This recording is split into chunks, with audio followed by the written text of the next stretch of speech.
మీతోటి ఈరోజు ఇలా ఓట్లేదా?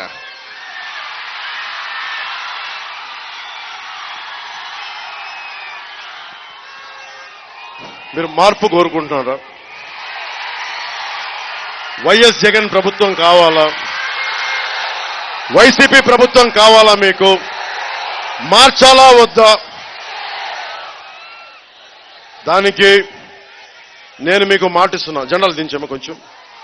నేను మీకు మాటిస్తున్నా, దశాబ్దం నుంచి రోడ్ల మీద ఉన్నాను.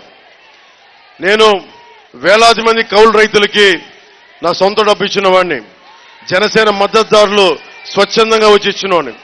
తూర్పుగోదావరి జిల్లా రైతాంగానికి, పత్తిపాడు జిల్లా రైతాంగానికి నేను మాటిస్తున్నా, నేను మీకు అండగా ఉండేవాడిని.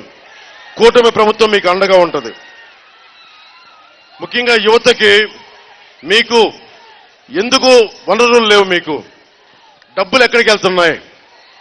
డబ్బులు ఎటు వెళ్తున్నాయి? ఒకవైపు మీకు ఉపాధి అవకాశాలు లేవు, ప్రైమరీ హెల్త్ కేర్ లేదు, పత్తిపాడు నియోజకవర్గంలో రోడ్లు వేయడానికి అవకాశాలు లేవు. మరి డబ్బులు ఎక్కడికి వెళ్తున్నాయి? 40,000 కోట్లు సారా మీద మద్యాన్ని నిషేధిస్తానని చెప్పిన వ్యక్తి ఈ రోజున సారా నమ్ముకుంటూ 40,000 కోట్ల రూపాయలు సంపాదించి 60 రూపాయలు ఉండే మద్యాన్ని 200 రూపాయల పైన మద్యాన్ని అమ్ముకుంటూ దాదాపు 40,000 కోట్లు మీ లివర్ని, మీ ఆరోగ్యాల్ని, మీ మొత్తం బ్రెయిన్ని పాడు చేసేంత, నరాల్ని పాడు చేసేంత ఈ మద్యాన్ని మీకు సప్లై చేసి మద్యాన్ని నిషేధిస్తానన్న వ్యక్తి ఈ రోజున మీకు ఈ విధంగా చేశాడు. నేను ఒకటే కోరుకుంటా ఉన్నాను, నేను దశాబ్దంగా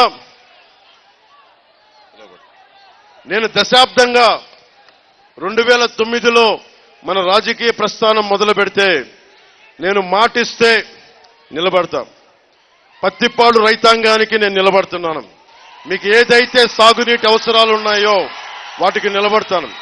కూటమి ప్రభుత్వం ముఖ్య లక్ష్యం, ఇన్ని చేతులు లెగుస్తూ ఉన్నాయి, ప్రతి చేతికి పని, ప్రతి చేనుకి నీరు, ఇదే కూటమి లక్ష్యం.